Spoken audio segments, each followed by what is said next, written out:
Saya tak ambil sebarang bayaran. Saya datang ni, bila saya setuju nak datang, kira tak apalah, saya tak tanya dah benda-benda lain. Tak ada apa-apa dah. Saya datang tu saya suka nak datang. Syarat yang kedua, saya ada banyak penyakit. Kencing manis ada, darah tinggi ada, lemah jantung ada. Cakap lama sikit, kering tekak. Tolong sediakan air. Ni ada air, okey. Setengah tempat dah lah bercakap free, air pun tak bagi. Syarat yang ketiga, yang ini paling penting. Tuan yang jemput saya kan? Okey.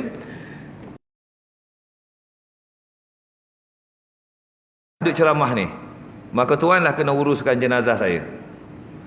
Kerana saya nak dikebumikan di mana tempat saya meninggal.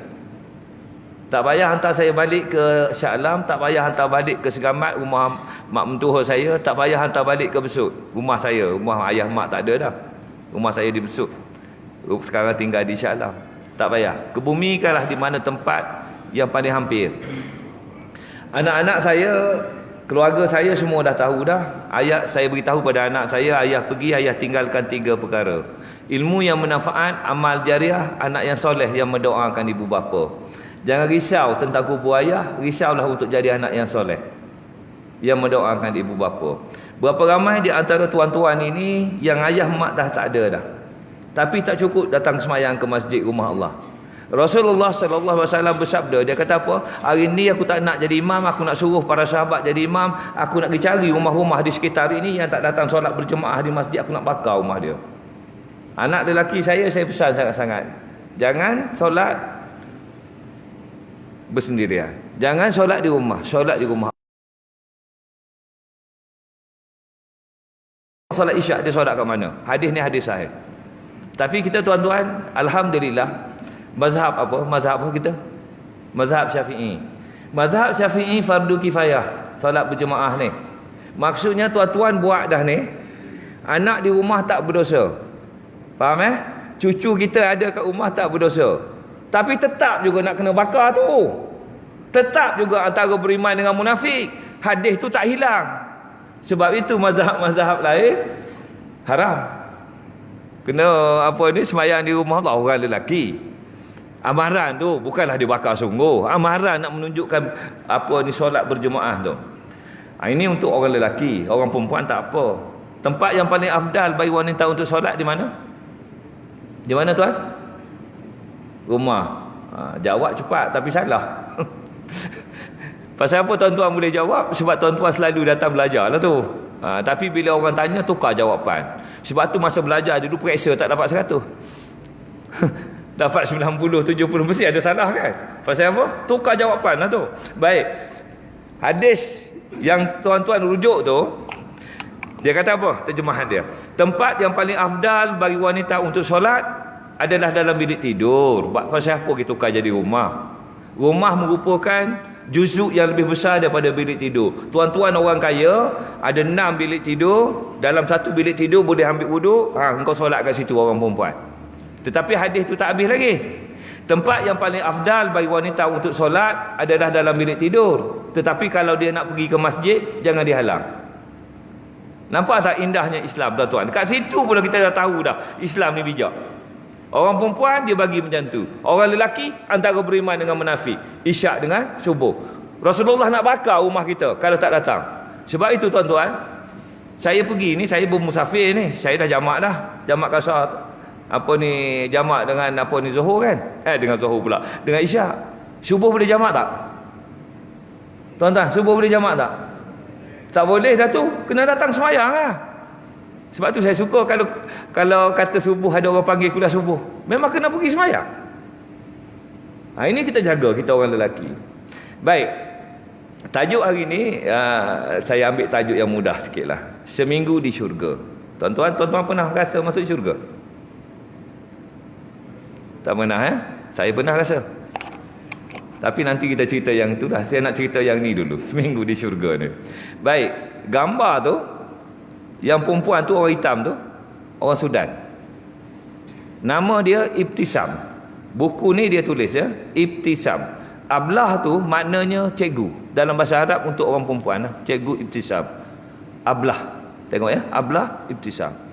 Di sebelah kanan dia tu ataupun di sebelah kiri kita, tengok gambar Di sebelah kiri kita tu Budak lelaki tu budak Malaysia. Nama dia Ahmad Amirul Imran bin Muhammad Kamil. Anak saya. Okey.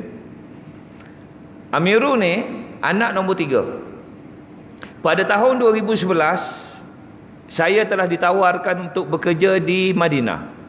Jadi profesor di Universiti Taibah Madinah. Sebelum tu saya di UiTM 24 tahun. Profesor kat sana. Bila dapat tawaran pergi Madinah, memang seronok lah. Saya jual semua benda-benda yang saya ada lah, sikit-sikit je tinggal. Sebab ingat nak mati di Madinah. Tak dapat. Ajal maut di tangan Allah. Tak dapat kita ringkaskan cerita yang itu. Tetapi saya bawa 2 anak. 1 isteri, 2 anak. Anak nombor 3, nombor 4. Anak nombor 3 Amirul, masa tu umur 13 tahun. Anak nombor 4 Sofia, umur 9 tahun.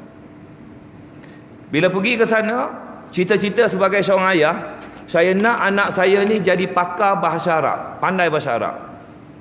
Okay? Saya kena cerita latar belakang dulu sikit. Jadi universiti saya di sana bagi 40,000 setahun untuk pendidikan anak-anak ni. Maksudnya 20,000 untuk Amirul, 20,000 untuk Sofia, supaya belajar di sekolah antarabangsa. Sekolah antarabangsa belajar dalam bahasa Inggeris. Tak naklah dia belajar dalam bahasa Inggeris. Saya nak dia belajar dalam bahasa Arab. Tapi nak belajar bahasa Inggeris, satu subjek bahasa Inggeris. Saya nak matematik dalam bahasa Arab, geografi dalam bahasa Arab, hadis biarlah dalam bahasa Arab, Quran memanglah bahasa Arab. Tapi dia kata tak boleh. Kalau nak 20,000 seorang ni kena belajar di sekolah antarabangsa. Inilah pengorbanan yang saya kata saya tak nak. Tak apalah, ambil balik lah duit 40,000 tu. Saya belajar tanggung sendirilah. Tapi masa tu dia bayar gaji pun mahal lah. Okay? Universiti bayar mahal. Maka saya pun mulalah cari sekolah Arab. Tapi orang Arab ni jahat. Asyafiah. Pergi jumpa nak masukkan anak, dia kata ada syarat dia nak masuk anak ni. Syarat yang pertama, anak ni kena pandai bahasa Arab. Bila pula anak saya pandai bahasa Arab? Okey lah, dia kata tak apa, anak tak pandai tak apa, salah seorang ibu bapa tu mesti pandai bahasa Arab. Saya ataupun isteri saya. Saya tak pandai, isteri saya tak pandai. Tapi kalau cukup syarat pun, ini orang yang terdahulu kata pada saya, dia kata apa? Sekolah dah penuh. Maksudnya dia tak nak kita belajar sekolah dia. Dia kata, pergi sekolah kat sana pula. Makin jauh. Akhirnya kita kecewa. Tetapi tuan-tuan, sebab itulah tumbuhlah sekolah-sekolah orang Sudan, sekolah Sudan. Orang Mesir, sekolah Mesir. Orang Pakistan, sekolah Pakistan di Madinah. Ini cerita latar belakang dia. Saya punya kecewa lah, tapi saya mengadu pada Allah. Ya Allah, Tuhan ku tolonglah. Ya Allah, anak-anak aku nak sekolah ni, Ya Allah. Aku nak dia pandai dalam bahasa Arab, Ya Allah. Ini bahasa Al-Quran, Ya Allah. Menangis dengan Allah cerita. Sebulan tak ada sekolah anak. Tapi saya degil. Saya nak dia pandai bahasa Arab. Sehinggalah pada satu hari, pemandu saya, masa tu saya ada driver, sebulan tu tak ada kereta kan, sewa orang Sudan, pemandu. Saya bayar 400 sebulan untuk bulan pertama tu. Bila dia duk hantar saya sini cari sekolah tak dapat, akhirnya dia kata pada saya, "Doktor, saya minta maaf nak cakap ni." Apa dia Ayub? Nama dia Ayub. Apa dia Ayub? Kakak saya ada sekolah, tapi sekolah orang Sudan lah. Tapi sekolah ni doif. Saya malu nak cakap dengan doktor. Tapi sebab doktor ni bersungguh sangat nak anak pandai bahasa Arab. Sekolah ni sekolah dalam bahasa Arab. Mari yuk kita pergi tengok. Pergi tengok tu sekolah. Ya Allah, doif sungguh lah. Memang doif lah. Tak payahlah saya cerita. Doif lah. Kalau ikut biasa saya tak nak hantar anak saya ke sini. Siapa pengetua dia? Tu dia, Ibtisam tu. Siapa cikgu dia? Tu dia, Ibtisam tu. Siapa yang tukang basuh tandas? Dia lah tu. Dibantu oleh anak dia 2 orang dengan kakak ipar dia. Yuran tak berapa mahal. Tetapi kerana tak ada tempat dah nak dituju, maka saya pun setuju dengan isteri saya, tak apalah Amirul, tak apalah Sofia, belajar kat sini. Ilmu ini datangnya daripada orang, bukan kerana bangunan. Wah, yang sebenarnya nak melegakan hati kita. Pada masa itu bulan 11 tahun 2011, Ablah Ibtisam ni sekolah dia miskin, tetapi dia kata apa dengan saya? Doktor, ini bulan 11, bulan 12, 2 bulan lagi, tak payah bayarlah, dia kata. Orang miskin tak nak duit sebab hujung tahun. Saya ajar Amirul dengan Sofia bahasa Arab saja dah 2 bulan. Tahun depan baru bayar. Tuan-tuan, saya rasa lega ke hati saya berjumpa dengan orang baik lagu tu. Simple je, kecil je kan, tapi menggambarkan orang macam mana tu. Dan Amirul lah satu-satunya pelajar tingkatan 1, tingkatan 2. Yang lain budak sekolah rendah belaka. Maka Ablah Ibtisam ini kena mengajar Amirul seorang sama seorang. Tak ada orang lain. Maka apa yang dia buat, Ayub pergi ambil lepas subuh, bawa pergi sekolah, dia ajar Amirul seorang-seorang sampai pukul 9. Saya kena cerita dulu keadaan dia macam tu. Dan Masya Allah, Subhanallah, Allahu Akbar, bila tingkatan 3 Amirul kena ambil peperiksaan tingkatan 3, Ablah Ibtisam ini ajak Amirul daripada pukul 9 pagi sampai 11 malam tiap-tiap hari 3 bulan terakhir. Saya tak akan jumpa cikgu kat sini macam tu. Apa ikatan saya dengan Ablah Ibtisam? Tak ada apa kecuali sama-sama Islam. Dia orang Sudan, saya orang Malaysia. Bila sampai nak periksa, kena periksa di Riyadh, 1000 km daripada Madinah. Kena naik kapal terbang pergi. Mama Amirul pergi, Sofia pergi, Amirul pergi. Kena sewa 10 hari rumah kat sana saya. Tiba-tiba Ablah Ibtisam kata kat saya, doktor, boleh tak saya nak ikut? Siapa nak bayar? Tapi masa tu saya banyak duit, gaji saya mahal. Saya pergi mula-mula 20,000, tahun yang kedua naik 30,000. Minta maaf saya cerita, tetapi Allah bagi rezeki, saya bukan kedekut. Saya kata, Ablah pergilah, saya tanggung semua. Jadi di sana, ini isteri saya cerita dengan saya, sebelum subuh dia dah kejut Amirul, bangun. Dia kata, dia ajar Amirul dulu. Kemudian subuh Amirul pergi ke masjid solat, balik daripada subuh ajar lagi. Kemudian naik teksi pergi ke kedutaan Sudan di Riyadh. Duduk di luar dewan peperiksaan tu, tengok tu. Nampak kat sini. Saya dah ingat tak nampak tadi. Tengok ni. Dia duduk ajar lagi sebelum masuk dewan peperiksaan. Punyalah Ablah Ibtisam ni baiknya orang. Masuk periksa. Ringkaskan cerita, luluslah Amirul. Semua subjek dalam bahasa Arab, pandai dia cakap bahasa Arab. Sebulan kemudian dia pun balik daripada sekolah, Amirul ni dalam keadaan yang paling sedih. Saya tengoklah. Saya pun tanya dia, Amirul, pasal apa nampak sedih sangat? Ayah, cikgu Ablah nak tutup sekolah. Dia nak balik ke Sudan. Sebab kakak Fatimah dengan Abang Muhammad dah masuk Universiti Khartoum. Dia tak nak jauh dengan anak dia. Habis Amirul macam mana? Saya fikir lagu tu mula-mula dulu 2011 nak cari sekolah payah. Saya tak peduli, kau nak balik-balik lah. Tapi Amirul macam mana? Amirul pun kata, Ablah ada ajak dia balik Sudan. Lepas tu Amirul kata, Amirul nak ikut.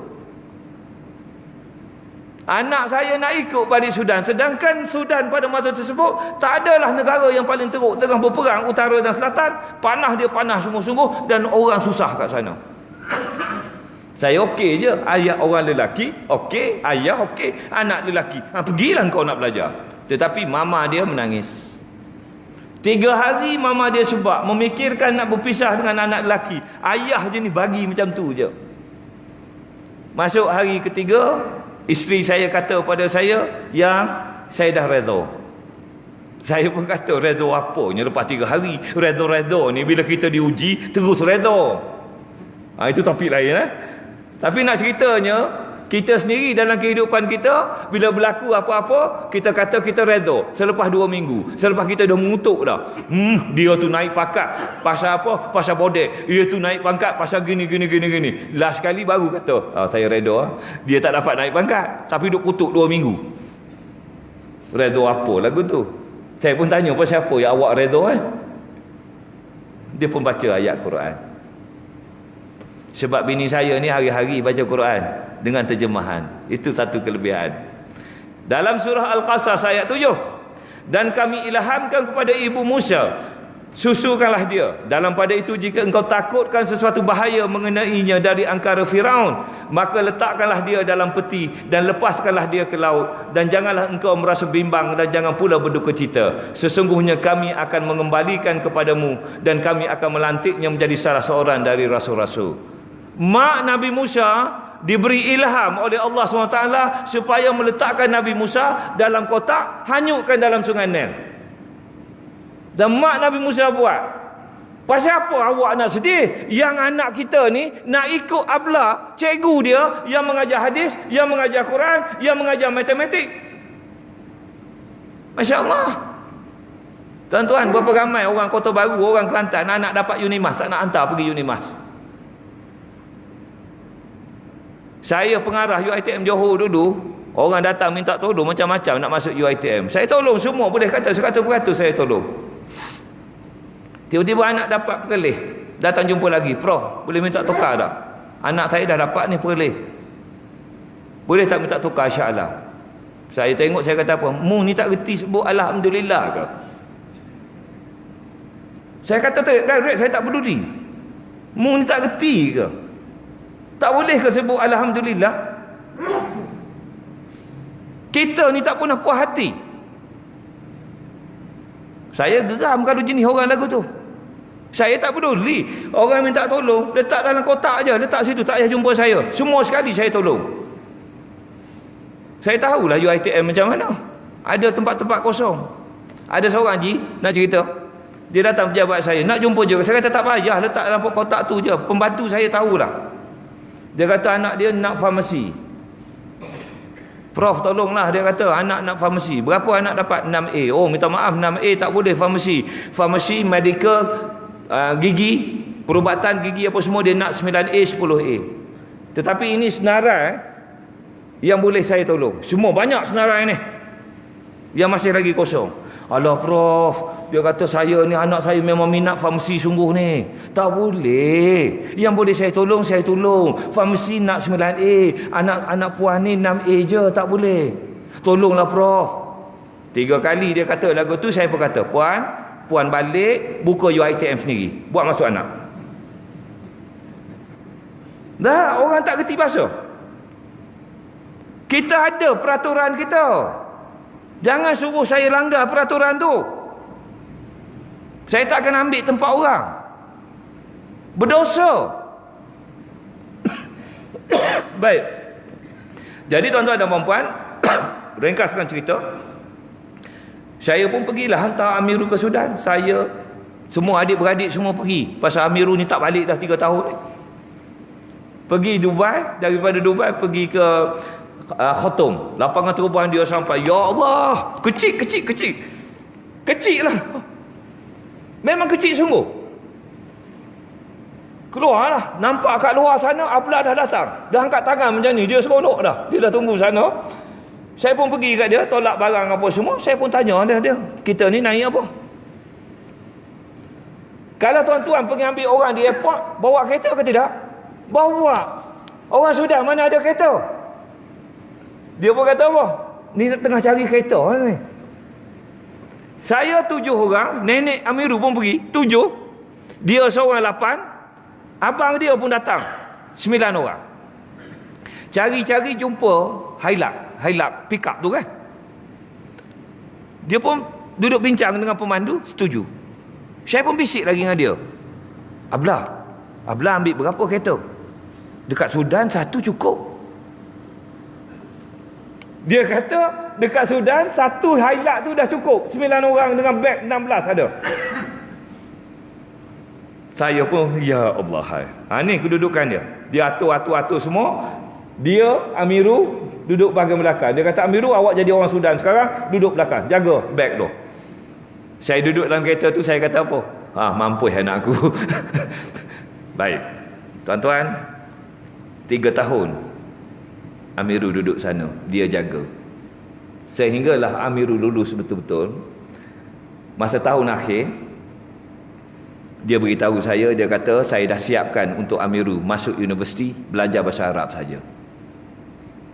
Amirul reti 7 bahasa Arab, lajah-lajah. Dia reti bahasa Kelantan, dia reti bahasa Kedah, dia reti bahasa Penang, dia reti bahasa Negeri Sembilan, dia reti bahasa Johor, dia reti bahasa Arab betul. Faham Duduk di negeri Arab. Orang Arab belaka. Jadi balik cuti yang akhir sekali, saya kata dengan Amirul, Abla dah siap universiti, college untuk Amirul lepas habis belajar ni, tingkatan 6 ni, balik sambung lah.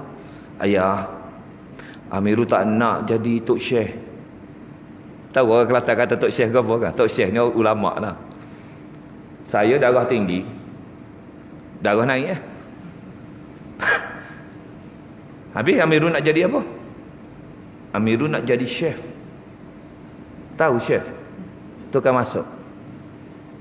Saya bangun, saya tepuk meja tu, pow lagu tu. Amirul tahu tak berapa banyak ayah telah belanja pada Amirul? Tiap-tiap tahun ayah bagi dekat Abla 22,000, 3 tahun 66,000. Janji balik lepas 3 tahun. Ini tiap-tiap tahun nak balik. Sekali balik 4,000, 3 kali balik 12,000, 68,000, tahu tak? Ayah boleh mengungkit pada anak. Pasal apa? Panas baran lah. Berapa ramai orang jatuh talak kerana panas baran. Tapi saya tahu perangai saya. Saya ambil, saya tinggal anak dia ambil uduk, solat sunat 2 rakaat. Lepas tu saya balik pada Amirul, saya kata Amirul, okey, nak jadi chef boleh, tapi jadi chef yang soleh. Jangan tinggal solat berjemaah di rumah Allah. Dan ayah benarkan. Okey, dia kata. Habis cerita. Amirul lulus, dan saya nak ucap terima kasih kepada Abla. Saya royak ke dia, saya beritahu pada dia, Abla, saya nak bawa Abla mari ke Malaysia. Nak ucap terima kasih, marilah berjalan ke Malaysia. Dia tak ada duit, orang miskin. Siapa masanya, dia mari. Siapa di Kuala Lumpur, tubik daripada lapangan terbang Kuala Lumpur tu, dia nampak dah. Saya ada situ. Tapi malam tadi dah jadi satu tragedi dah. Dia hantar mesej daripada Sudan pada saya, tengah malam, pukul 11. Dia kata dia nak pergi masuk immigration, nak cop pasport kan, nak keluar daripada Khartoum. Orang Khartoum tu tanya dia, pegawai tu tanya dia, bawa berapa ni, berapa lama nak duduk di Kuala Lumpur ni? Seminggu, dia kata. Berapa banyak bawa duit? Dia kata $300, lebih kurang 1,200 kita. Pegawai immigration tu kata, kalau 1,200 nak duduk seminggu, memang tak boleh masuk, memang kena tahan di KLIA tu. Dia pun ambil balik. Dia pun kontak saya, dia kata, doktor, betul ke lagu ni? Nak jawab lagu mana? Pukul 11 malam. Saya jawab mudah je. Abla, ni nama saya dengan gelar saya, Profesor Dr. Muhammad Kamil bin Ibrahim. Semua orang Malaysia kenal saya. Saya pelawak je, mana ada orang kenal. Tapi nak selesaikan masalah mudah kan? Kenal saya, royak kalau kena tahan, ambil nombor telefon ni, suruh pegawai tu telefon saya. Dia tahu lah tu nama saya. Ya sebenarnya tak kenal pun. Jadi dia pun lega. Okey. Siapa di KLIA tengok. Siapa tu peluk menangis, sosek menangis. Wih, so big, besarnya KLIA. Besarlah membanding dengan Khartoum. Dalam kereta tak berhenti kecek. Dia kata lepas turun kapal terbang nak kena naik kereta api. Siapa pergi haji, pergi umrah? Orang Kelantan pun ramai lagi tak naik kapal terbang ni. Luar negara. Siapa pergi dah umrah haji, turun kapal terbang, kena naik kereta api. Dalam kapal terbang tu naik kereta api. Dia kata, dia tak tahu nak pergi mana. Tapi ada seorang puan tu, dia kata, nampak macam pandai je. Dia ikut je. Orang ni naik kereta api, dia naik kereta api. Turun, dia turun. Lepas tu dia pergi situ, pergi sini. Siapa ke immigration? Masuk immigration, orang tu pun cop, tengok muka dia, welcome to Malaysia, selamat datang ke Malaysia. Dia tak tanya pun peti ada berapa. Dia senyum. Orang pegawai immigration tu senyum.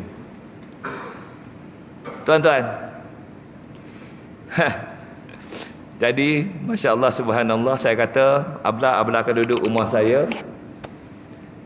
Sofia dah siap bilik, tapi Sofia Abla duduk sini kena buat kerja sikit. Dia tak tanya pun kerja gapo. Siapa saja dia mandi-mandi gapo, dah semaya gapo, dia pun tanya, doktor saya dah sudah semaya ni, kerja gapo kena buat? Nampak tak orang baik? Dia tak cara pun, tak ada perasaan gapo-gapo. Kena kerja, buat kerja. Saya pun bawa tubik buku 500 buku. Bini saya tulis buku Amirul Budak Sudan, kisah Amirul di Sudan. Saya pun royak ke dia, Abla kena sign buku ni. Tu saya dah buat cok tu kan, suruh sign situ. Kita nak lancarkan buku ini. Jadi 500 kena sign. Dia sign, saya sign, Roza isteri saya sign, Amirul pun sign buku ni. Nak lancar. Jadi orang beli buku masa ni dapat 4 sign. Oh, mudah hanya kerja sign pendek gitu. Tapi sabar-sabar. Saya kata orang Malaysia dia bayar gaji dulu. Saya kata ke dia, orang Malaysia bayar gaji dulu. Jadi saya pun buat tubik wallet ni lah. Buat tubik saya bayar 1,500. Maknanya berapa suti buku?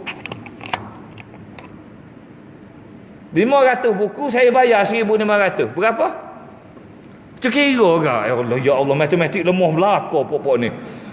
Berapa suti buku? 3 riyal dah. Murah ke mahal? Mahal lah 3 riyal suti buku coek lagu tu. Maknanya saya bukan nak bayar gaji. Saya nak pitih dia. Terima kasih kat dia jaga anak saya. Saya malas lah ni ambil pitih 1,500 buat belanja seminggu di sini. Saya tak say dia malu.